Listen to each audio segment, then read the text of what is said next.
नमस्कार, आप सबका स्वागत है आप सभी के YouTube चैनल करियर ट्रैकर पे। सबसे पहले बात कर लेते हैं कि जिन लोगों का एसएससी सीजीएल क्लियर हुआ है, पी टायर 1 क्लियर हुआ है, सबको कांग्रेचुलेशन। आखिरकार मेहनत रंग लाई। टायर 2 के लिए बहुत ज़्यादा पढ़ाई करो, अभी भी 100 दिन के लगभग टाइम है आप लोगों के पास, तो अभी टायर 2 के लिए जान लगा के पढ़ो। और जिन लोगों का इस बार क्लियर नहीं हुआ है, मैं इन लोगों के लिए उतना लंबा चौड़ा मोटिवेशनल कुछ नहीं बोलूँगा, बस इतना बोलूँगा कि मेहनत करते रहो भाई, आपका होगा। सबका होता है, यहाँ पे जो भी मेहनत करता है सबका सिलेक्शन होता है, एक ना एक दिन आपका सिलेक्शन होगा। क्योंकि एक बात है ना कि मिल जाएगी मंजिल भटकते भटकते ही सही, गुमराह तो वो लोग हैं जो घर से कभी निकले ही नहीं। आप घर से ऑलरेडी निकल चुके हो, आप मेहनत कर रहे हो ना, आपको फल ज़रूर मिलेगा। एनीवेज, तो आज के क्लास में जैसे हम लोग पहले ही बता चुके थे कि बैचेस स्टार्ट करने वाले एसएससी सीजीएल 2020 और सीपीओ 2020 को ध्यान में रखते हुए, तो आज उसी का ही पहला क्लास है। हम नंबर सिस्टम से शुरू करने वाले हैं। तो नंबर सिस्टम आप हेडिंग लगा दो कॉपी पे, फिर बात करते हैं। बहुत सारी बातें करेंगे और बहुत सारी पढ़ाई भी आज करेंगे हम लोग। नंबर सिस्टम, हल्का सा बोर्ड छोटा है तो आपको थोड़ा सा एडजस्ट करना पड़ेगा, क्योंकि अभी इतना साधन है नहीं, हम लोग भी ऐसे जुगाड़ पे ऐसे पढ़ा रहे। नंबर सिस्टम को हिंदी में संख्या पद्धति बोलते हैं। देखते कि ये पहले पढ़ेंगे हम लोग कैसे। नंबर सिस्टम को एक्चुअली मैंने 4 पार्ट्स में डिवाइड किया हुआ है। 4 पार्ट्स में एक नंबर सिस्टम, एक तो खुद हो गया नंबर सिस्टम। दूसरे आपका आता है HCF LCM, HCF and LCM. फिर आपका आता है सर्ड्स एंड इंडाइसेस, और फिर आपका आता है सिंप्लीफिकेशन। ये 4 पार्ट में हम ना नंबर सिस्टम को सिंप्लीफिकेशन,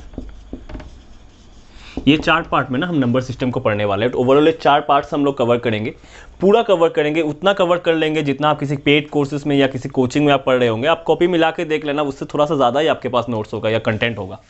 ठीक है, तो देखो बात कर लेते हैं सीजीएल की। सीजीएल टायर 1 या सीएचएसएल, एक ही लेवल के एग्जाम होते हैं दोनों। सीएचएसएल टीयर 1 या सीएचएसएल में इस टॉपिक से लगभग 3 से 4 क्वेश्चन आपको टीयर 1 में देखने को मिल सकता है। टीयर 1 में बात अगर करें टीयर सीपीओ की, 25 क्वेश्चन में से ना, इसमें 25 क्वेश्चन आते हैं, 25 क्वेश्चन में से 3 या 4 क्वेश्चन आपको टीयर 1 में देखने को मिल जाएंगे। बात करते हैं सीपीओ की। सीपीओ में कुल मैथ्स से 50 क्वेश्चन आते हैं, 50 क्वेश्चन आते हैं, और 50 में आपको 5 से 6 क्वेश्चन, श्योर शॉट 5 से 6 क्वेश्चन आपको इस टॉपिक से देखने को मिल जाएगा। फिर बात करते हैं हम लोग सीजीएल टीयर 2 के बारे में। टीयर 2 में आपको, जब टीयर 2 में आपको ना 10 से 15 क्वेश्चन, मान के चलो 10 से 15 क्वेश्चन, 100 क्वेश्चन टोटल आते, उसमें 10 से 15 क्वेश्चन इस नंबर सीरीज से आने वाला है। तो ओवरऑल अगर हम सबका समअप करें ना, तो हम देखते हैं कि जो नंबर सिस्टम अकेला एक ऐसा कंसेप्ट, एक ऐसा टॉपिक है जिससे आपको 15 से 18% क्वेश्चन इस टॉपिक से आपको एग्जाम में देखने से मिल सकते हैं। और सीडीएस में इससे ज़्यादा क्वेश्चन आते हैं। सीडीएस में लगभग सीडीएस में 10 क्वेश्चन आ जाते हैं सीडीएस में। तो ये एक ऐसा चैप्टर है ना, इसको आपको बहुत हल्के में नहीं पढ़ना है। और मुझे लगता है कि अर्थमेटिक की या मैथ्स की आप अगर शुरुआत कर रहे हो ना, आप इस टॉपिक से आपको शुरुआत करना बहुत अच्छी बात है या बहुत ज़रूरी बात है, क्योंकि यहाँ से मैथ्स अगर पढ़ते जाओगे ना ऑर्डर में, तो आपका मैथ्स बहुत अच्छा होगा। ठीक है, तो चलो शुरू करते हैं नंबर सिस्टम। एक ओवरव्यू तो मैंने बता दिया आपको कि नंबर सिस्टम मतलब कैसे आपको पढ़ना है या इसका इंपॉर्टेंस क्या है।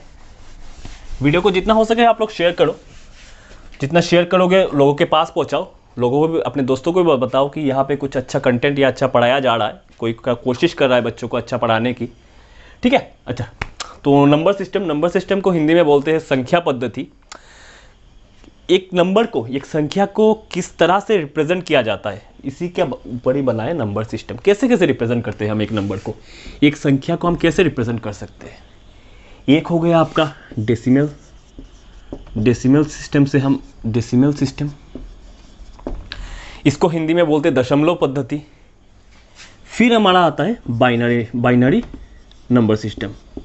बाइनरी सिस्टम इसको बोलते हैं 2 आधारी पद्धति। मैं हिंदी में नहीं लिख रहा हूँ ना, हिंदी एक बहुत, एक्चुअली मैं हिंदी मीडियम में नहीं पढ़ा हुआ हूँ, तो बहुत पहले ना हिंदी में लिखना छोड़ दिया। क्लास 8 में, 7 या 8 में मैंने लास्ट एक हिंदी हमारा सब्जेक्ट हुआ करता था, तब लिखता था। तो लिखा ऐसे आता नहीं, लिखा वो बात नहीं है, लेकिन मेरा लिखा इतना अच्छा है कि आप लोग पढ़ नहीं पाओगे, तो इसी के चलते मैं हिंदी में बोल रहा हूँ। आप कॉपी में नोट कर लेना, ठीक है। तो पहले आ गया हमारा डेसिमल नंबर सिस्टम, जिसको हिंदी में बोलते हैं कि दशमलव नंबर संख्या पद्धति। फिर आता है बाइनरी नंबर सिस्टम, जिसको हम हिंदी में बोलते हैं दो आधारी नंबर सिस्टम, दो आधारी संख्या पद्धति। फिर हमारा आता है ऑक्टाडेसिमल, ऑक्टाडेसिमल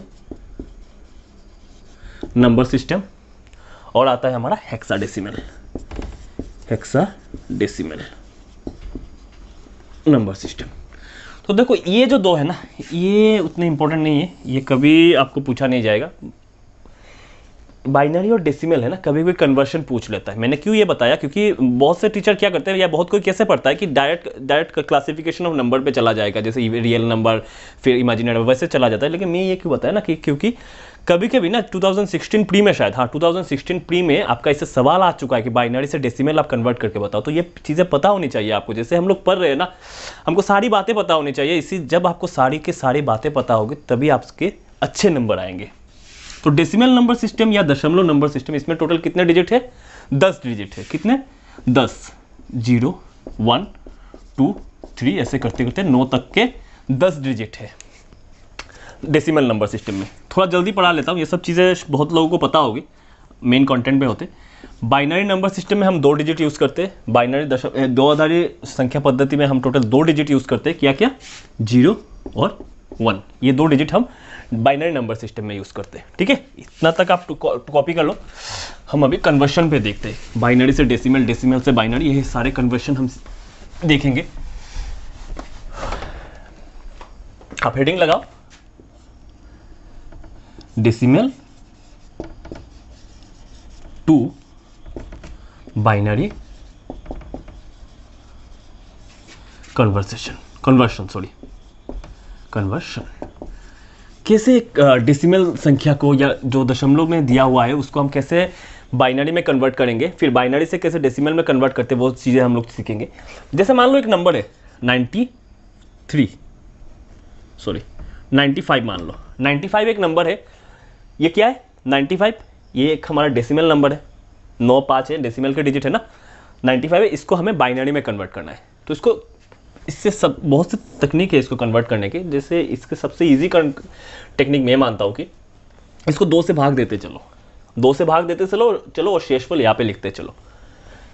पहले 2 से भाग किया, ये कितना आया 48 47, शेष रिमाइंडर कितना रहेगा 1। 47 इंटू 2 94 प्लस 1 95 हो गया। ठीक है, फिर 2 से भाग लगाओ, कितना हुआ 23, और इधर शेषफल कितना आ गया 1। 46 प्लस 1 47। फिर 2 से भाग लगाएंगे, ऐसे चलता जाएगा ये जब तक कि ना नीचे 0 आ जाए, देखते रहो। फिर 2 से 11 दूनी 22 और 1 आपका रिमाइंडर। फिर 2 से 5 दूनी 10, 1 रिमाइंडर। फिर 2 से 2 दूनी 4 और 1 रिमाइंडर। फिर 2 से यहाँ पे रिमाइंडर कुछ नहीं और यहाँ पे 1 बार जाएगा। फिर 2 से लगाओगे, इस बार तो नहीं जाएगा ना, 1 आ गया ना, जब 1 आ गया 2 से नहीं जाएगा, यहाँ पे 0 होगा, रिमाइंडर 1 हो जाएगा। अब क्या करेंगे ना, हम नीचे से ऊपर जाएंगे। जब हमारा जो अभी बाइनरी नंबर मिल चुका है हमको, हम नीचे से ऊपर जाएंगे। 1 0 0 1 0 1 1 1 1 1, ये होगा हमारा नंबर। कैसे, नीचे से 1 0 1 1 1 1 1 1 1 1, 5 बार 1 और बेस में हम 2 लिख देंगे। ये हमारा इस 95 बेस 10 का 95 से ये कन्वर्ट होके ये आ गया हमारा। एक और ले लेते हैं,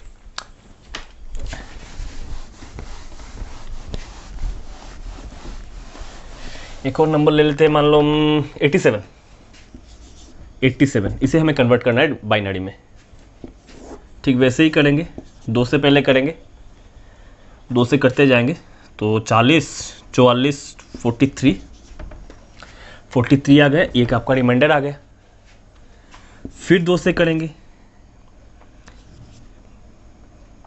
21, 1 आपका रिमाइंडर। फिर 2 से करेंगे 10 दूनी 20, 1 रिमाइंडर। फिर 2 से करेंगे 5 दूनी 10, 0 रिमाइंडर, इस बार रिमाइंडर कुछ नहीं है। फिर 2 से करेंगे 2 दूनी 4 और 1। फिर 2 से करेंगे 1 और यहाँ पे 0। फिर 2 से करेंगे, यहाँ पे इस बार 0 आ जाएगा, ये 1 आएगा, नीचे से हमें ऊपर चले जाना है। 1 1 0 1 0 1 0 1 0, 3 बार 1 1 2 3।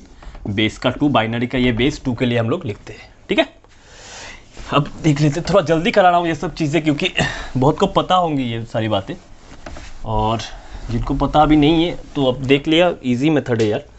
नेक्स्ट हम लोग बाइनरी से डेसिमल का कन्वर्शन देखेंगे। बाइनरी नंबर से कोई अगर बाइनरी नंबर है हमारे पास और अगर उसको हमें डेसिमल में कन्वर्ट करना है तो बाइनरी टू डेसिमल, इसका कन्वर्शन देखेंगे। जैसे एक नंबर हमारे पास, एक बाइनरी नंबर क्या ले लें, 101, छोटा नंबर से लेते 101, ये एक नंबर है, इसको हमें क्या करना है, 101 बेस का है 2, इसको हमें डेसिमल में कन्वर्ट करना है। जब भी बाइनरी नंबर 101 2 और 101 10 में पता है क्या अंतर है, कैसे आप पहचानोगे कि ये बाइनरी है और ये डेसिमल है, कैसे पता है, इसके बेस में 2 लिखा होगा और ये डेसिमल होगा तो इसके बेस में 10 लिखा होगा, या कुछ भी जब नहीं लिखा होगा तब भी आप समझोगे कि ये एक डेसिमल संख्या है, ये एक बाइनरी संख्या नहीं है। ठीक है, खैर तो 101 बेस 2, इसको हम कैसे कन्वर्ट करेंगे, देखो 101 यहाँ से गुणा करते चलेंगे, पहले 2 to the power 0 से 2 की घात 0 से हम लोग पहले मल्टीप्लाई करेंगे इसको, फिर इसको 2 की घात 1 से करेंगे, इसको 2 की घात 2 से करेंगे, ऐसे चलता जाएगा। अगर यहाँ पे 5 भी डिजिट होता तो 2 की घात 0 से हम लोग शुरू करते और चलता जाता। यहाँ पे अगर चौथा डिजिट कुछ होता तो उसको 2 की घात 3 से हम लोग मल्टीप्लाई करते। तो इसको मल्टीप्लाई कर लेंगे 2 की घात 0, फिर इस 0 को मल्टीप्लाई होगा 2 की घात 1 से, फिर इस 1 को मल्टीप्लाई होगा 2 की घात 2 से, कितना हुआ 1, और 2 की घात 0 मतलब 1, 1 into 1 ये मल्टीप्लाई है, इस 1 के साथ इसका मल्टीप्लाई होगा, इन दोनों का मल्टीप्लाई होगा, तो 1 into 1 हो गया 1, ये 2, ये 0 के साथ मल्टीप्लाई होगा तो 0 बन जाएगा, ठीक बात। ये 2 दूनी 4 और 1, जब 2 दूनी 4 जब 1 से मल्टीप्लाई होगा तो 4 बनेगा। अब इन सबको ऐड कर दो, 4 और 1 5, और 5 बेस 10, ये इसका डेसिमल में कन्वर्ट हो गया। एक और नंबर लेते हैं, इस बार थोड़ा सा बड़ा नंबर लेते हैं, पॉइंट में लेते हैं इस बार, ठीक है, बड़ा नंबर और साथ में पॉइंट भी ले लेते हैं। 10111.01 बेस 2, इसको हमें बाइनरी में कन्वर्ट कैसे करेंगे, इसको हम 1 0 1 2 3 बार 0.01, इसको करना। जब भी पॉइंट दिया होगा ना, पॉइंट के इस तरफ से ना माइनस से पावर लिखोगे, जैसे इससे पॉइंट के बाद 2 डिजिट है ना, पॉइंट के बाद, इस पॉइंट के बाद यहाँ पे 2 डिजिट है, तो देखो कैसे करते हैं। पहले 1 को किससे मल्टीप्लाई करोगे, 2 to the power -2 से। अगर यहाँ पे 3 डिजिट होता पॉइंट के बाद तो 2 to the power -3 से मल्टीप्लाई करते, लेकिन यहाँ पे 2 डिजिट है ना तो 2 to the power -2 से शुरू करोगे। फिर इस 0 को किससे मल्टीप्लाई करेंगे, 2 to the power -1 से, ऐसा चलता जाएगा। -2 हो गया, -1 हो गया। इस 1 को तो हमने पहले ही बताया था, 2 to the power 0 से, इधर से पॉइंट के बाद से इधर से 2 to the power 0 से हमें मल्टीप्लाई करना है, तो ये हो गया 2 to the power 0 से, ये मल्टीप्लाई हो गया। ये होगा 2 to the power 1 से, 2 की घात 1 से मल्टीप्लाई होगा। ये होगा 2 की घात 2 से, ये होगा 2 की घात 3 से, और ये आखिर में होगा 2 की घात 4 से। ठीक है, अब देख लेते हैं। 2 की घात 2 मतलब 1/4, -2 का मतलब 1/4, ये 1 से मल्टीप्लाई होगा तो 1/4 ही रहेगा। ये 2 की घात -1, ये 0 से जब मल्टीप्लाई होगा तो 0 बनेगा। 2 की घात 0 मतलब 1, 1 जब 1 से मल्टीप्लाई होगा तब ये भी 1 बनाएगा। 2 की घात 1 मतलब 2, ये भी जब 1 से मल्टीप्लाई होगा तब क्या बनाएगा, 1 बनाएगा, सॉरी 2 बनाएगा। 2 की घात 2, 2 की घात 1, फिर 2 स्क्वायर कितना होता है 4, 4 जब इस 1 से मल्टीप्लाई होगा तो कितना होगा, 4 बनेगा। फिर 2 क्यूब 8, 8 किससे मल्टीप्लाई हो रहा है, 0 से मल्टीप्लाई हो रहा है मतलब 0। फिर 2 to the power 4 16, 16 1 से मल्टीप्लाई हो रहा है मतलब 16। अब सबको ऐड कर दो, 16 4 20, 2 22 23, और ये 1/4 मतलब 0.25, कितना हुआ 16 4 20 22 23.25 बेस का 10, और यही इसका बाइनरी सॉरी डेसिमल इक्विवेलेंट है। ठीक है, चलो बाइनरी डेसिमल तो आप लोग समझ गए होंगे। अब हम लोग कुछ नंबर के क्लासिफिकेशन में चलते हैं सीधा। नंबर को किस तरह से तोड़ा गया। अच्छा, आप एक चीज़ बताओ, क्लासिफिकेशन ऑफ नंबर, नेक्स्ट आप हेडिंग लगाओ, क्लासिफिकेशन ऑफ नंबर। आपको अभी तक मुझे थोड़ा सा स्वेटेड आप देख रहे होंगे क्योंकि बहुत गर्मी और पंखा हम चला नहीं सकते, ठीक है। अच्छा, क्लासिफिकेशन या तोड़ना, हम किस चीज़ को तोड़ सकते हैं? कोई चीज़, कैसी ऐसी चीज़ को हम लोग तोड़ सकते हैं जो चीज़ कोई बहुत कम्प्लेक्स हो या बहुत जटिल हो कोई चीज़, उसी को हम मतलब सिंपलर फॉर्म में या आसानी से उसको तोड़ सकते हैं। उसको तोड़ने सिंपल, अगर बहुत ही सिंपल चीज़ होगा तो उसको हम लोग तोड़ने नहीं जाएंगे, हम किसी कॉम्प्लेक्स चीज़ों को तोड़ेंगे, ठीक है। तो नंबर के बारे में भी, जब मैं नंबर के बारे में ये बात बोलूँगा तो अगर मैं बोलूँ कि कॉम्प्लेक्स नंबर, इसको हम लोग दो क्लासिफिकेशन नंबर में, एक नंबर है कॉम्प्लेक्स नंबर जिसमें दो पार्ट्स रहते हैं। एक पार्ट हो गया आपका रियल पार्ट और दूसरा इसका इमेजिनरी पार्ट। मतलब एक हो गया इसका वास्तव और एक हो गया काल्पनिक। वास्तव हम आगे उसको और क्लासिफिकेशन करेंगे, वास्तव नंबर को या रियल नंबर को हम और क्लासिफिकेशन करते जाएंगे। तो पहले हम इमेजिनरी नंबर को समझ लेते हैं, फिर रियल में आ रहे। इमेजिनरी नंबर एक्चुअली आपके सिलेबस में है नहीं इमेजिनरी नंबर, लेकिन फिर भी अगर एग्जामिनर पूछता है तो ज़्यादा से ज़्यादा क्या पूछेगा, इमेजिनरी नंबर को हम लोग डिनोट करते हैं आई से। आई का मतलब होता है आयोटा, आई का मीनिंग होता है, आई को बोलते हैं आयोटा। आई का वैल्यू होता है √-1, आई का वैल्यू होता है √-1 और आई स्क्वायर बराबर होता है आई का वैल्यू होता है √-1 और आई स्क्वायर बराबर होता है -1। एक और चीज़, जैसे अगर आपको दिया हुआ है √-16, तो माइनस तो अनडिफाइंड है, माइनस रूट के अंदर तो माइनस नहीं हो सकता ना, तो √-16 क्या निकल के आएगा, ये होगा √16 × -1। ये आप इसको आप ऐसे लिख सकते हो। फिर आप क्या कर सकते हो, 16 -1 क्या आपको पता है, आई स्क्वायर का मान -1 है। आई स्क्वायर, जब यहाँ से आप रूट हटाओगे तो ये 4 आएगा और ये 4 आई आएगा। ये मैक्सिमम सी बातें है, अगर कॉम्प्लेक्स नंबर से कुछ पूछेगा तो मैक्सिमम इतने तक पूछा जा सकता है, हालांकि आज तक कभी पूछा नहीं है, फिर भी आप इसको नोट करके रखो, पता होनी चाहिए ये बात। अच्छा, अब बात कर लेते हैं रियल नंबर। क्या है रियल नंबर या वास्तविक संख्या? वास्तविक संख्या की अगर बात करो तो कोई भी ऐसी संख्या जो आप सोच सकते हो, कोई भी ऐसी संख्या, जैसे 1 हो गया, 2 हो गया, -4 हो गया, 0.48 हो गया, 0.00038 भी हो गया, ये सारी संख्याएं आप सोच सकते हो ना, ये नंबर लाइन पे लिखी जा सकती है। अगर ये नंबर लाइन है, नंबर की लाइन है, नंबर लाइन पे ये सारी चीज़ें लिखी जा सकती है, इनका वास्तविक मान है। वास्तविक में ये सब कुछ है, -8 माइनस कुछ भी, ये सारे वास्तव में एग्जिस्ट करते हैं। ये तो कल्पनाओं में था, ये वास्तव में एग्जिस्ट करते हैं। तो इन सारे नंबर को हम लोग बोलते हैं वास्तविक संख्या या रियल नंबर। अब रियल नंबर को भी आगे तोड़ा गया है, इमेजिनरी नंबर तो हमको यहाँ तक पता चल गया, रियल नंबर को भी आगे तोड़ा गया है। रियल नंबर को पूछ देते हैं, एक्चुअली आपको एडजस्ट करना पड़ेगा, बोर्ड हमारा थोड़ा सा छोटा है, मैंने जैसे बोला। रियल नंबर को फिर हम लोग तोड़ेंगे। जब हम लोग को रियल नंबर या वास्तविक संख्या को जब हम तोड़ते हैं, इसको हम लोग दो पार्ट्स में मेनली तोड़ते हैं। पहले एक हो गया आपका इंटीजर जिसको हिंदी में बोलते हैं पूर्णांक, और दूसरा हो गया आपका डेसिमल जिसको आप हिंदी में बोलते हो दशमलव। इसको बोलते हो पूर्णांक और इसको बोलते हो डेसिमल। पहले हम डेसिमल को समझते हैं, डेसिमल पढ़ेंगे और फिर हम पूर्णांक में जाएंगे, इंटीजर में जाएंगे, दशमलव पहले पढ़ेंगे। अच्छा, डेसिमल जो होता है ना, डेसिमल को भी फिर से तोड़ा गया, नंबर बहुत तक तोड़ा गया। मैंने पहले बोला था ना, कॉम्प्लेक्स जो चीज़ें होती है उसी को हम लोग तोड़ सकते हैं। तो डेसिमल को भी फिर दो तरीके से तोड़ा गया है। एक आपका टर्मिनेटिंग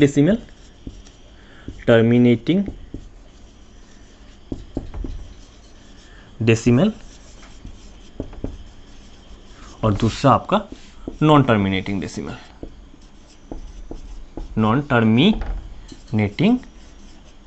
डेसिमल।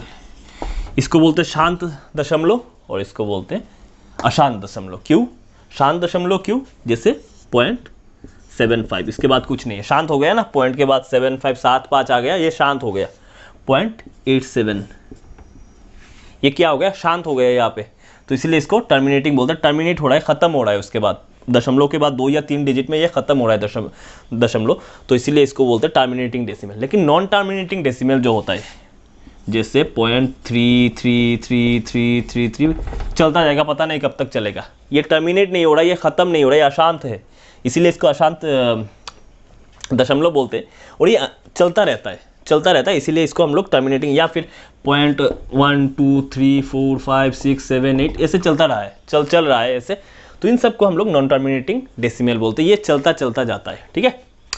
तो ये हो गया टर्मिनेटिंग और नॉन टर्मिनेटिंग डेसिमल। आप यहाँ तक अगर नोट कर लिए होंगे तो लिख लो आप यहाँ तक।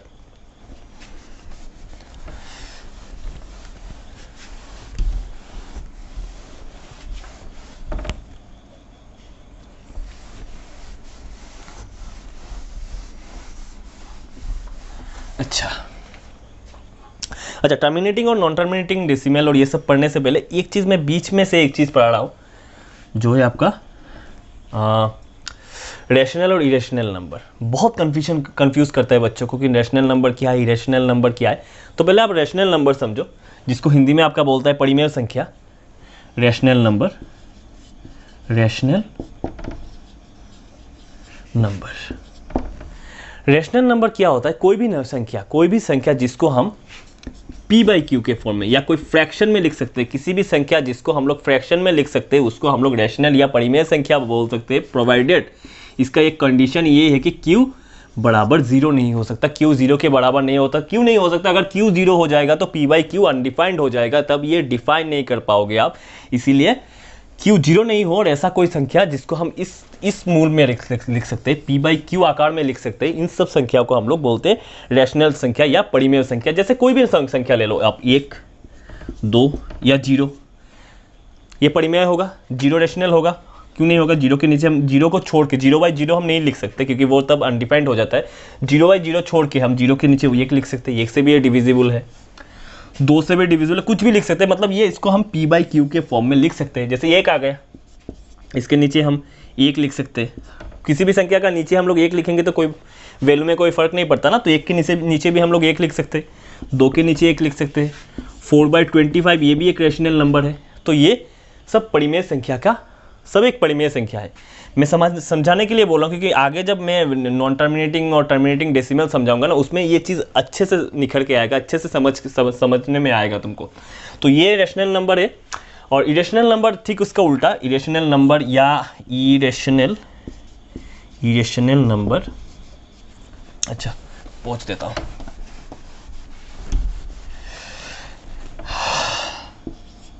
इरेशनल नंबर क्या होता है, जो सारी संख्या है ना जिसको हम p बाई क्यू के फॉर्म में नहीं लिख सकते, जिनको p बाई क्यू के फॉर्म में हम लिख सकते हैं वो तो हमारा रैशनल नंबर हो गया, लेकिन जिनको हम p बाई क्यू के आकार में नहीं लिख सकते उन लोगों को उसको हम लोग बोलते हैं इरेशनल नंबर। क्या क्या हो सकते हैं इरेशनल नंबर, जैसे इरेशनल नंबर या अपरिमेय संख्या ज़्यादातर आपका किसी भी ऑड नंबर प्राइम नंबर का स्क्वायर रूट जब लेते हैं ना, तब अब ये इरेशनल टाइप से ही निकलता है ज़्यादातर। जैसे √3 जब इसका आप स्क्वायर रूट निकालोगे ना तो देखोगे बहुत लंबा आ रहा है, ख़त्म नहीं हो रहा है। कैलकुलेटर में भी आप निकाल के देना तब बहुत लंबा तक आ रहा है। जैसे पाई का पता है, पाई का आज तक 5 लाख से ज़्यादा तक इसका मान है, 3.141, उसके बाद चलता जा रहा है, 5 लाख तक इसका मान अभी तक निकल चुका है। और जो पाई का मान सबसे ज़्यादा याद कर सकता है उसको मेमोरी किंग बोला जाता है। जैसे एक हाल ही में किसी ने 80,000 तक, अभी 80,000 या 1 लाख तक, अभी 1 लाख, हाँ 1 लाख तक अभी करंट वर्ल्ड रिकॉर्ड है, जो 1 लाख तक किसी ने याद किया है। आप अगर उससे ज़्यादा करते हो तो ये वर्ल्ड रिकॉर्ड आपको मिलेगा Guinness book of world record में।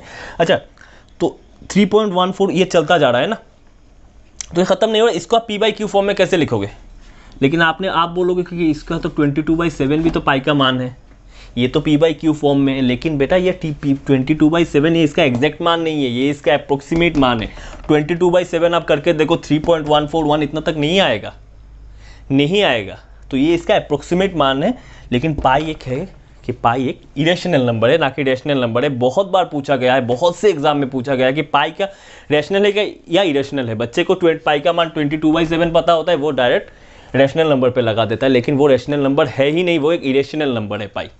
ठीक है, तो ज़िंदगी में कभी भी आपसे पूछा जाता है कि पाई रेशनल है कि इरेशनल है, तो आप आँख मूंद के लगाना पाई इरेशनल नंबर है। ठीक है, अब वापस चलते। ये मैंने क्यों बताया वो आपको अभी 2-5 मिनट में पता लग जाएगा कि मैंने एक्चुअली ये बताया रेशनल और इरेशनल नंबर बीच में से क्यों बताया। तो हम पढ़ रहे थे डेसिमल पढ़ रहे थे, डेसिमल हम लोग पढ़ रहे थे।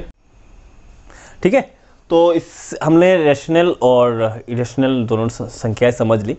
ये पहले क्यों समझी, अब इस यहाँ पे आप समझोगे कि हमने पहले ये चीज़ क्यों समझ ली।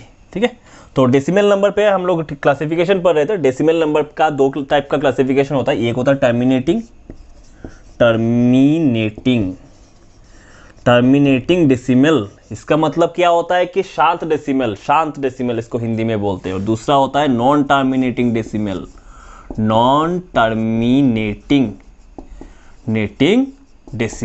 ये क्या, इसको हिंदी में क्या बोलते हैं, अशांत डेसिमल। ठीक है, टर्मिनेटिंग डेसिमल क्या क्या हो सकते हैं, 0.75, 0.353 या 0.30। बताओ क्यों इन सबको टर्मिनेटिंग के अंडर में रखा गया है, क्योंकि 0.75 के बाद ये अटक रहा है ना, 0.75 के बाद ये शांत हो गया। फिर कुछ है क्या, 0.353 ये 3 डिजिट्स तक ही था, 3 डिजिट्स के बाद आगे नहीं बढ़ा। 0.30 वही बात है। तो इन सबको हम लोग शांत या टर्मिनेटिंग डेसिमल बोलते हैं। तो इसको क्या, टर्मिनेटिंग डेसिमल को क्या हम लोग फ्रैक्शन में लिख सकते हैं, देखते हैं। 0.75 है, इसको क्या लिखेंगे भाई, पॉइंट को उठा देंगे, 100 से डिवाइड लगा देंगे, कट जाएगा 3/4। मतलब ये भी p/q के आकार में लिखा जा सकता है। इसको भी चेक कर लेते। 353 से जब हम पॉइंट हटा देंगे तो 1 2 3 0 होगा। 1000 ये भी p/q के आकार में आ गया, p/q के फॉर्म में आ गया। 0.3 से जब उठा दोगे 3 तो ये हो जाएगा 3/10 हो जाएगा। सब देखो p/q के फॉर्म में नहीं आ रहा है, फ्रैक्शन नहीं आ रहा है। तो ये सारे टर्मिनेटिंग डेसिमल जो होते हैं, टर्मिनेटिंग डेसिमल वो सारे p/q के आकार में हम लोग लिख सकते हैं। इसीलिए हम इन सबको बोलते हैं रेशनल नंबर या परिमेय संख्या। इसीलिए मैंने परिमेय संख्या पहले बता दी। इन सबको आप p/q के फॉर्म में लिख सकते हो। तो ये सारे क्या हो गए आपके टर्मिनेटिंग डेसिमल, सारे क्या हो गए आपके रेशनल नंबर, परिमेय संख्या। इसीलिए मैंने परिमेय संख्या पहले बताई। अब आ जाओ बेटा नॉन टर्मिनेटिंग में। नॉन टर्मिनेटिंग के क्लासिफिकेशन में आप आ जाओ। यह पूछ दे,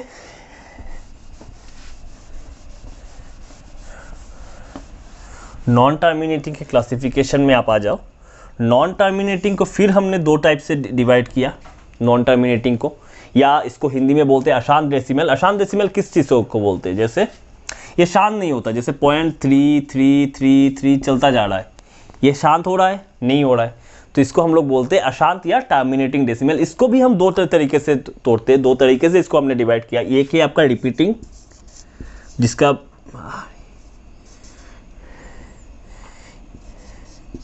एक हो गया आपका repeating decimal, repeating non terminating decimal, और दूसरा आपका हो गया नॉन रिपीटिंग, जो रिपीट नहीं करता है।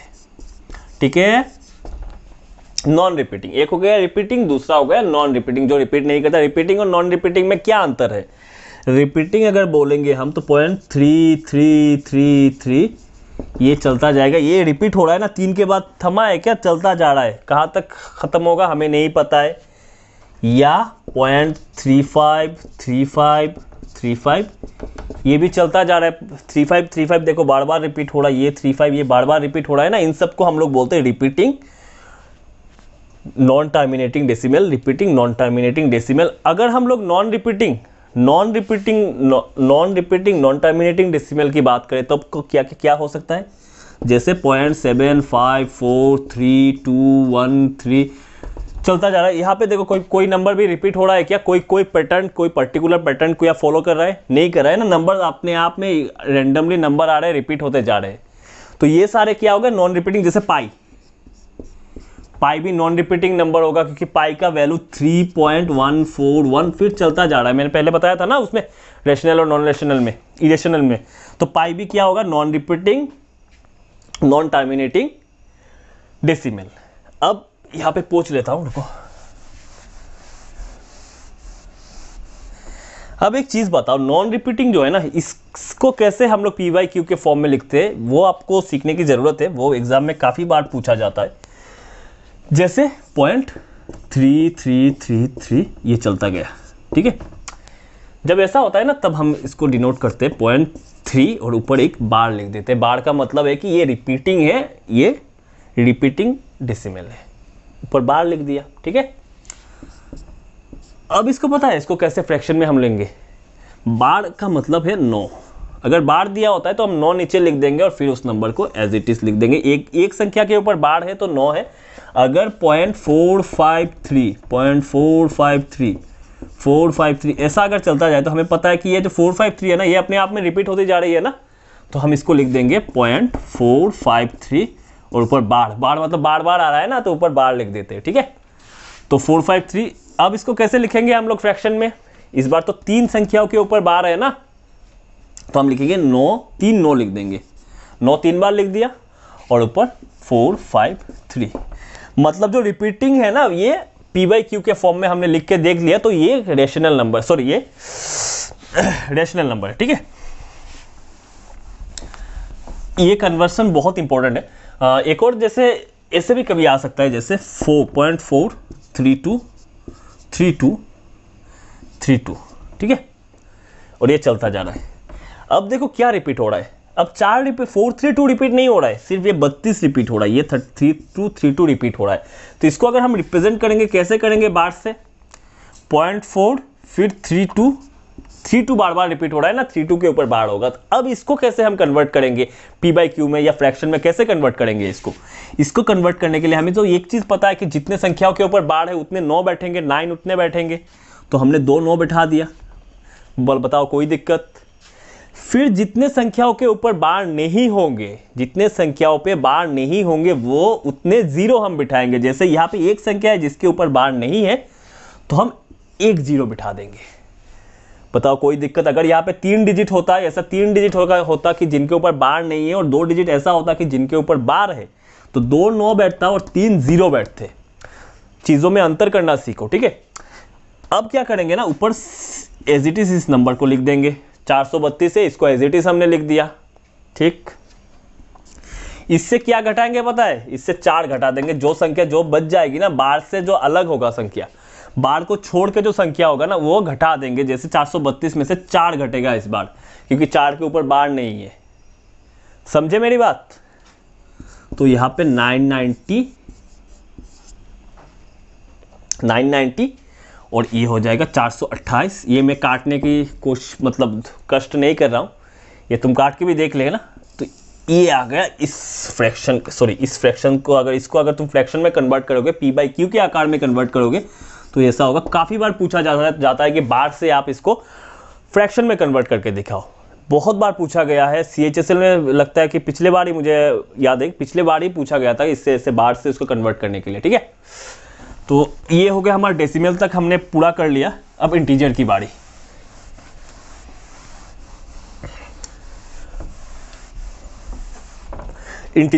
अब इंटीजर या इंतजार, कुछ भी बोल सकते हो आप। इंटीजर को हिंदी में बोलते पूर्णांक। इंटीजर को फिर हमने 2 टाइप में तोड़ दिया। एक हो गया हमारा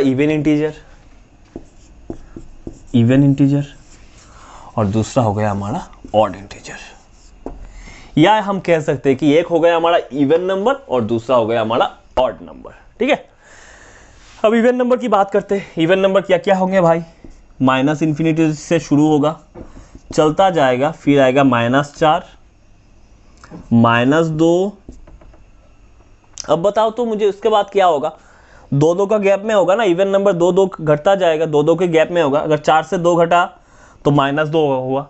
-2 से जब 2 घट जाएगा, 2 कम जाएगा, तब क्या होगा, 0 होगा। ये चीज तो मुझे आपको बताना था, मैं प्रूफ करके भी दिखा सकता था, लेकिन बहुत से बच्चों को बहुत से बच्चों में मैंने देखा है कि वो कंफ्यूज रहते हैं कि उनको नहीं पता है कि जीरो इवन है कि ऑड है। बहुत कोई ऐसे बोलते हैं कि जीरो इवन भी नहीं है ऑड भी नहीं है, लेकिन ऐसी बात नहीं है। जीरो एक इवन नंबर है, फिर 2, फिर 4 और ऐसे इंफिनिटी तक चलता जाएगा। ये इवन नंबर का या जोड़ संख्याओं का, ये जो जोड़ संख्या है ना, जोड़ संख्याओं का सीरीज है। जीरो एक जोड़ संख्या है, जीरो इज इवन नंबर। कल कभी भी ये गलती मत करना। कल कभी भी अगर आपके जीवन में ऐसा आता है कि आपको ये निर्णय लेना पड़े कि जीरो एक इवन है कि ऑड है, तो आप क्या निर्णय लोगे? जीरो इवन है। ऑड नंबर की बात करते हैं। माइनस इन्फिनिटी से शुरू हुआ, गया -3, -1, फिर 1, 3 और इन्फिनिटी तक चला। ये हमारा इवन नंबर और ऑड नंबर हो गया। एक और तरीके से इंटीजर को तोड़ा जा सकता है। एक और तरीके से हम इंटीजर को तोड़ते हैं। कैसे? एक हो गया हमारा पॉजिटिव इंटीजर या धनात्मक इंटीजर, और इसको निगेटिव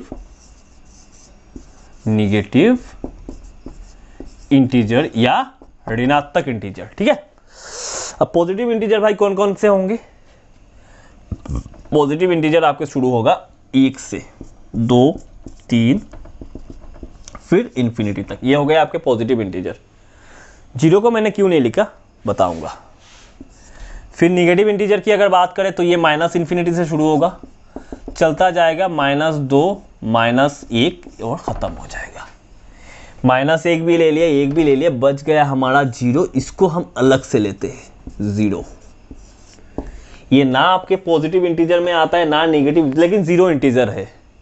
ये बात नहीं है कि जीरो, अब ये मत बता देना कि जीरो इंटीजर नहीं है, लेकिन जीरो ना ही पॉजिटिव इंटीजर में आता है और ना ही निगेटिव इंटीजर में आता है। ठीक है। अब जब ये सेट बन गया ना, 1 से लेके जो इन्फिनिटी का जो पॉजिटिव इंटीजर का जो सेट बन गया ना, इसको हम लोग बोलते हैं नेचुरल नंबर। हिंदी में इसको बोलते हैं स्वाभाविक संख्या, नेचुरल नंबर। ये जो सेट है ना 1 से लेके इन्फिनिटी तक, अनंत तक, जो 1 से लेके जो ये सेट है, इसको हम लोग बोलते हैं नेचुरल नंबर। लेकिन जब इस सेट में जीरो को भी हम ले लेते हैं, 1 से नहीं है, जब हम लोग ये सेट बोलते हैं कि 1, 0, 1, 2, 3 और इन्फिनिटी तक जब हम लोग ये सेट बनाते हैं, तब इस सेट को हम लोग सेट ऑफ होल नंबर बोलते हैं।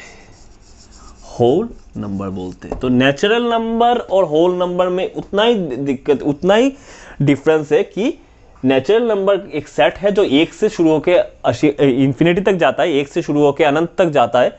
और होल नंबर एक ऐसा सीरीज है, होल नंबर के सीरीज में क्या होता है कि जस्ट जीरो ऐड हो जाता है, 0 से इन्फिनिटी तक होता है ये सीरीज। तो ये था positive number, natural number, whole number. अब आगे हम लोग क्या करेंगे? नेचुरल नंबर को तोड़ेंगे। आगे ना बहुत तोड़फोड़ लिया आज एक्चुअली नंबर सिस्टम में। एक्चुअली ये क्लासिफिकेशन, अगर नंबर का ही आपको ना इतना नॉलेज नहीं रहेगा ना, तो आप कैसे करोगे बताओ? आपको संख्या का ज्ञान नहीं है और आप कैसे मैथ्स करोगे? इसीलिए ये चैप्टर बहुत अच्छे से पढ़ना चाहिए हमको। अब नेक्स्ट हमारा आ जाता है नेचुरल नंबर। नेचुरल नंबर को अभी हम तोड़ के देखेंगे। नेचुरल नंबर को भी हम 2 ही पार्ट में तोड़ सकते हैं। कौन कौन से वो 2 पार्ट है? एक हमारा हो गया कॉम्पोजिट नंबर, हिंदी में इसको बोलते हैं भाज्य संख्या, और दूसरा हमारा होता है प्राइम नंबर, या इसको बोलते हैं हिंदी में अभाज्य संख्या। पहले प्राइम नंबर को आप समझिए। प्राइम नंबर क्या होता है? प्राइम नंबर एक ऐसा संख्या होता है, प्राइम नंबर एक ऐसी संख्या होती है जिसका सिर्फ 2 ही फैक्टर पॉसिबल है, 2 से ज्यादा फैक्टर नहीं पॉसिबल है, सिर्फ 2 फैक्टर पॉसिबल है। कौन कौन से 2 फैक्टर? एक फैक्टर हो गया वो नंबर खुद, और दूसरा फैक्टर हो गया 1। मतलब कि एक ऐसी संख्या जो सिर्फ और सिर्फ 1 से या उस संख्या से कटेगी, तो हम बोलेंगे कि वो एक प्राइम नंबर है। जब मैं एग्जाम्पल लूंगा तब आपको समझ में आएगा। जैसे मैंने एक संख्या लिया 2 लिया, सिर्फ 2 नहीं, कोई और संख्या लेते। जैसे मैंने लिया 13। आप बताओ 13 कौन कौन से संख्याओं से कट रही है? आप बोलोगे सर 13 तो 1 से कट रही है। सही बात है। अब देखो 13 और किससे कटती है? सर 13 तो 13 से भी कट जाती है। अच्छी बात है। और किसी से कटता है 13? बताओ देखो, नहीं कटेगा। तो 13 एक प्राइम नंबर है, क्योंकि 13 का सिर्फ 2 ही संख्या ऐसी पॉसिबल है, या 2 ही ऐसे फैक्टर है 13 के, या दो ही ऐसे संख्याएं पॉसिबल है जो 13 को काट सकते, पूरा काट सकते हैं, तो इसीलिए 13 एक प्राइम नंबर है। तो ये हो गया एक्चुअली प्राइम नंबर का डेफिनेशन। अब प्राइम नंबर कौन कौन से है ये समझो। क्या मैं 2 को प्राइम नंबर बोल सकता हूं? सॉरी, 2 नहीं, क्या हम 1 को प्राइम नंबर बोल सकते हैं? 1 बोल सकते हैं क्या? 1 देखो तो 1 के कितने फैक्टर हैं? 1 से कट रहा है, और किसी से कट रहा है क्या? 1 नहीं कट रहा है, तो ये 1 कभी प्राइम नंबर नहीं होगा। 1 हमारा ना ही प्राइम होगा ना ही कंपोजिट होगा, क्योंकि इसका तो एक ही फैक्टर है ना, तो 1 ना ही प्राइम होगा ना ही कंपोजिट होगा। तो प्राइम नंबर कहाँ से शुरू होगा? नेक्स्ट 2 को लेते हैं। क्या 2 1 से कट रहा है? कट रहा है। 2 से कट रहा है? हाँ कट रहा है, मतलब इसके 2 फैक्टर आ गए। 1 और 2 को छोड़ के क्या 2 किसी और से कट रहा है? आप देखो बोलोगे नहीं, मतलब 2 एक प्राइम नंबर है। और 2 के बारे में स्पेशलिटी क्या है पता है? 2 जो नंबर है ना, ये स्मॉलेस्ट प्राइम नंबर है, पहली बात। ये सबसे छोटा वाला प्राइम नंबर है, ये हो गया पहली बात। और दूसरी बात क्या है पता है? ये एक इवन नंबर है, और एकमात्र एक ऐसा नंबर है जो इवन भी है लेकिन फिर भी वो प्राइम है। और ऐसी कोई इवन नंबर नहीं है जो इवन भी हो और प्राइम नंबर भी हो। जब आप देख लेना, कोई भी नहीं है। 2 ही केवल ऐसा नंबर है जो प्राइम नंबर भी है और वो साथ में इवन भी है। 2 के बाद 3 भी आएगा, 3 भी प्राइम नंबर है। फिर 5, हाँ 5 आएगा। 7 आएगा। 9 आएगा क्या? नहीं आएगा, क्योंकि 9 के तो फैक्टर ज़्यादा है ना, 9 तो 3 से भी कट रही थी, तो 9 नहीं आएगा। फिर 11 आएगा, 13 आएगा, 15 नहीं आएगा, 15 3 से कटता है, 5 से कटती है। 16 नहीं आएगा, 17 हाँ जी आएगा, 19 हाँ जी आएगा। ऐसे करते बनेंगे ये प्राइम नंबर का अगर सेट हुआ। तो एक चीज़ यहाँ पे नोटिस करो, 3, 5 और 7 क्या दिख रहा है तुमको? 3, 5 और 7 एक ऐसी 3 प्राइम नंबर है। इन सब बीच का गैप चेक करो तो बेटा, इसके बीच का भी गैप 2 है, इन दोनों के बीच का भी गैप 2 है। और कोई प्राइम नंबर ऐसी है? 11 और 13 के बीच में गैप 2 है, 13 और 17 के बीच का गैप ये 2 है, लेकिन ये 4 है, इनका गैप 2 है।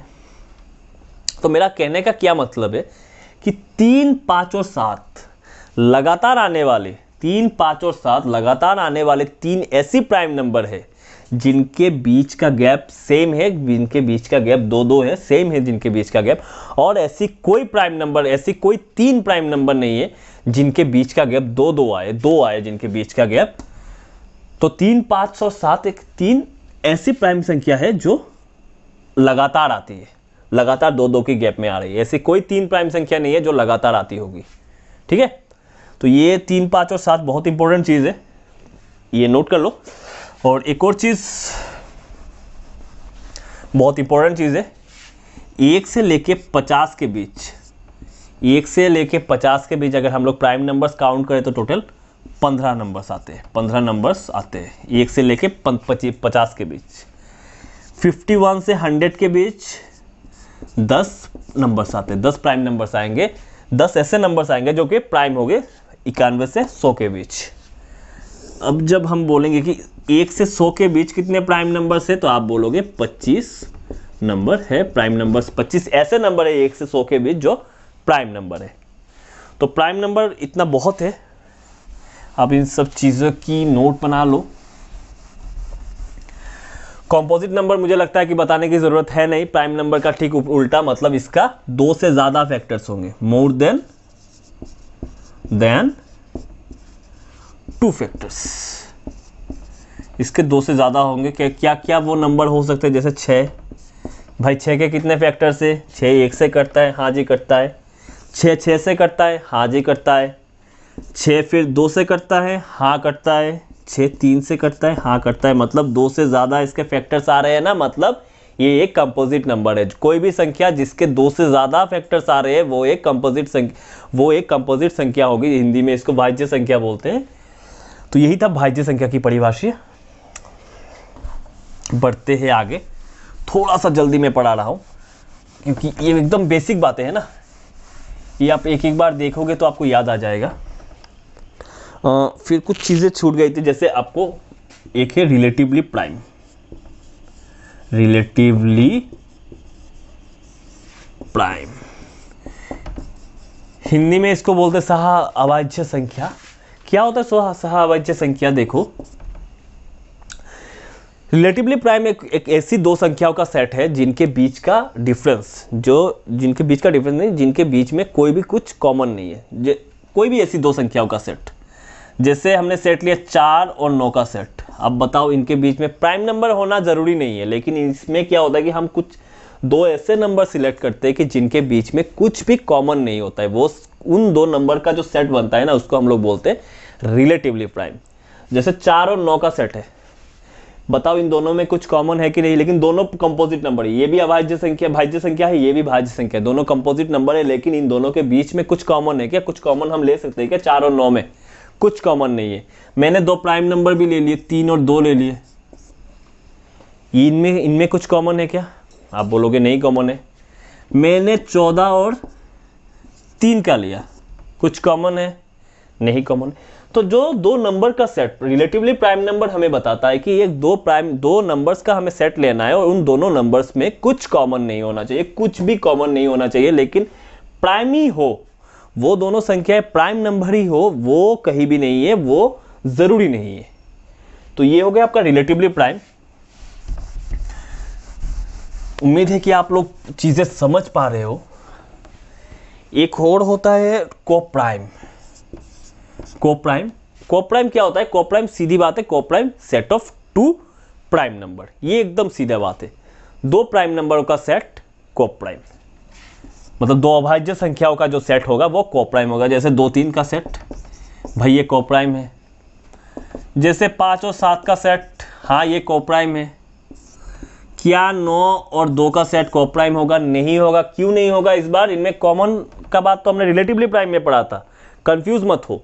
लेकिन यहाँ पे क्या है कि दो प्राइम नंबरों का सेट हमें बनाना है इस पर, तो इसका मतलब है 9 तो प्राइम नहीं है, 9 और 2 प्राइम नहीं होंगे, लेकिन 7 और 2 का सेट हाँ कोप्राइम होगा।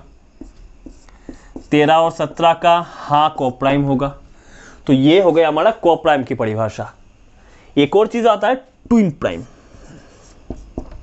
ट्विन प्राइम क्या है? ट्विन प्राइम वो चीज है, दो प्राइम नंबर का सेट, ये भी दो प्राइम नंबर्स का सेट है, ट्विन प्राइम भी दो प्राइम नंबर्स का सेट है, लेकिन अंतर क्या है कि दोनों प्राइम नंबर्स होंगे, लेकिन दोनों प्राइम नंबर्स के बीच का जो अंतर होगा, इसमें हम लोग अंतर नहीं देख रहे थे, इसमें सिर्फ बोल रहे थे कि दो प्राइम नंबर का सेट होगा। लेकिन ट्विन प्राइम में जो दो प्राइम नंबर्स हम लोग लेंगे ना, उन दोनों प्राइम नंबर्स के बीच का गैप 2 होना चाहिए। जैसे मैंने अगर 3 लिया है तो 5 ले सकता हूं। 3 और 5 ये जो दो प्राइम नंबर का सेट है, इनके सेट को हम लोग ट्विन प्राइम बोल सकते हैं, क्योंकि इनके बीच का गैप 2 है। 13 और 17 में नहीं ले सकता क्योंकि ये कोप्राइम का सेट हो जाएगा, लेकिन ये ट्विन प्राइम का सेट नहीं होगा क्योंकि इनके बीच का गैप तो 4 है, मतलब ये नहीं हो सकता 13 और 17 का गैप। 5 और 7 का गैप हाँ जी हो सकता है, 2 का गैप है। अच्छा 17 और 19 का गैप हाँ हो सकता है, 2 का गैप है। तो ये था ट्विन प्राइम का परिभाषा। ठीक है, एक और चीज आखिर में, एक चीज छूट गया हमारा, परफेक्ट नंबर। एक ही चीज बाकी है इस क्लास में, तो फिर क्लास को खत्म करेंगे जल्दी जल्दी। एक हो गया हमारा परफेक्ट नंबर। क्या है परफेक्ट नंबर? परफेक्ट नंबर कुछ ऐसा है कि एक ऐसी संख्या जिसके सारे गुणनखंडों का जोड़ उस संख्या को छोड़ के बाकी जो जितने गुणनखंड होंगे या जितने फैक्टर्स होंगे उस नंबर के, उन सबका जोड़ उस नंबर के बराबर होगा। भेजे नहीं आई बात? देखो जैसे 6 एक परफेक्ट नंबर है, ठीक है, 6 के फैक्टर्स या गुणनखंड क्या क्या होंगे भाई? 1 होगा, 1 से डिविजिबल है 6। 2 होगा, हाँ जी 2 से भी डिविजिबल है। 3, हाँ जी 3 से भी डिविजिबल है। 6, हाँ जी 6 से भी 6 डिविजिबल है। तो परफेक्ट नंबर का डेफिनेशन बताता है कि उसके जो जितने भी फैक्टर्स आएंगे ना उस संख्या को छोड़ के, इसके जितने भी फैक्टर्स आएंगे ना इस संख्या को छोड़ के, मतलब इस संख्या को छोड़ के इसके बाकी जितने भी फैक्टर्स आएंगे, इन सबका जोड़ इस संख्या के बराबर होना चाहिए। मतलब कि इसके 3 फैक्टर, जो चौथा फैक्टर 6 आया ना, 6 मतलब वो नंबर खुद, इसको हम नहीं लेंगे, बाकी 3 फैक्टर्स लेंगे, इनका जोड़ देखेंगे कितना होगा। 2 और 1 3 और 3 6, ये 6 6 के बराबर हो गया ना, तो 6 एक परफेक्ट नंबर है। एक और नंबर लेते हैं 28। 28 1 से कटता है, हाँ जी कटता है। 2 से हाँ, 4 से हाँ, 7 से हाँ, 14 से भी कटेगा और 28 से भी कटेगा। लेकिन परफेक्ट नंबर कंसीडर करने में हम 28 नहीं लेंगे, तो 28 पहले ही आउट हो गया। अब बाकी फैक्टर्स का जो योग होगा, अब एक बार देख लो इनका जोड़ कितना होता है। 14 और 7 21 और 4 25 और 2 27 और 1 28, मतलब ये 28 के बराबर हो गया, मतलब 28 भी एक परफेक्ट नंबर है। ठीक है, परफेक्ट। तो उम्मीद है आपको ये क्लास अच्छे से समझ आई होगी। अगर कुछ भी कन्फ्यूजन डाउट होगा तो मुझे आप कमेंट्स में बताओ, कमेंट्स में मैसेज करो। मेरा टेलीग्राम ग्रुप का लिंक इस वीडियो के नीचे दिया हुआ है, इसको भी टेलीग्राम चैनल को भी डाउनलोड करो। और थैंक यू वेरी मच, आप लोगों ने वीडियो देखा, थैंक यू।